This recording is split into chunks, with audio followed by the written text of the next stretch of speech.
Hey, welcome back to Daily Flash. I'm Mitch English. A new book by best-selling author and mental health expert Dr. Michael Adamse aims to support Americans' ability to maintain their sanity in a world of misconceptions and even panic.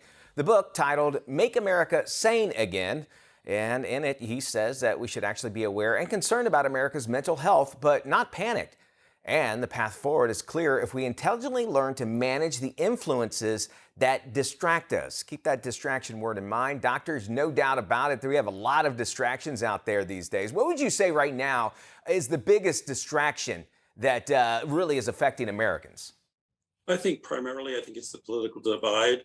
I've spent 90,000 hours in this chair listening to people's problems, everything from depression, anxiety, addictions, marital problems, that kind of thing. But what's most robust in the last few years is certainly the pandemic has affected people seriously, but it's the political divide. People are very polarized. And unfortunately, I think that reflects the downside of America sometimes, because we were founded on open-mindedness and we were founded on tolerance, Right.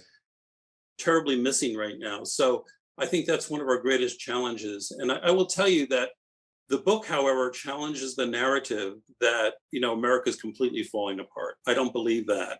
I think we have challenges. We've always had challenges, but I think the good in our country still outweighs the negativity. And I'll give you a quick, robust example of that. We just had a hurricane on the west coast of Florida, where I live. And on the southeast part of Florida, in Boca Raton, where I live, we were fortunate. We didn't get too much Right. damage.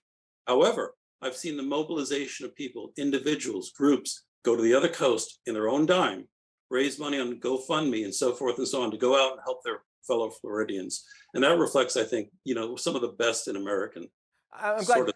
I'm glad you said that too, and it does kind of touch on a little bit of social media. How social media, when we have a political view and we put it out there, we have more people listening to us. Whereas our forefathers, they had a belief, and then we were able to interpret it the way that we felt it was going to help us in our life, instead of being told of how it should be. What I do appreciate what you say is that you feel like we shouldn't be panicked, but we should be aware and concerned. And so it gives a little bit of hope to us that we actually need to take that action. Is that a great summation of what your book tries to pull out? That's a great summation, because one of the secrets I have in my book, Mitch, it's very practical, common sense written. Okay, a lot of people with common sense will resonate to what I'm saying. But the overarching message is that you can't make America sane as an individual. However, you can do a lot to make yourself and those around you saner Yeah. by being about what you consume, and try to be an optimist, because I'm a big believer in being optimistic, because optimism is a force kindness multiplier. Kindness is everything, and we're missing a lot of kindness in America right now. And I'll tell you, the book's message particularly goes to women, and I'll tell you why that is, because women are usually the glue that keeps families and relationships together. So I think they'd resonate to the messages in there. But again, it's very practically based, very common sense based. And fortunately, I'm very, very pleased to see that the reviews and comments so far have been exceptional. All right. You make a mention in your book about Gandhi, where you take personal responsibility here. Here's the quote. It says, "If we could change ourselves, the tendencies in the world would also change. As a man changes his own nature, so does the attitude of the world change toward him. We need not wait to see what others do." Briefly tell us why you chose that quote. Because the fact is, we can feel very helpless in this world right now. We can feel, what can we do to these overarching major issues facing America? The truth is, if we want to see positive changes, start with ourselves. Yeah. I like to use an analogy real quickly in the book about, are you going to be a T cell, or are you going to be an inflammatory cell? What do I mean by that? There's 330 million Americans in this country today, right? So imagine yourself as one cell in that body of America. A T cell is a killer cell. It goes to help the body with whatever's threatening it. An inflammatory cell makes it worse. Now, what are you going to be?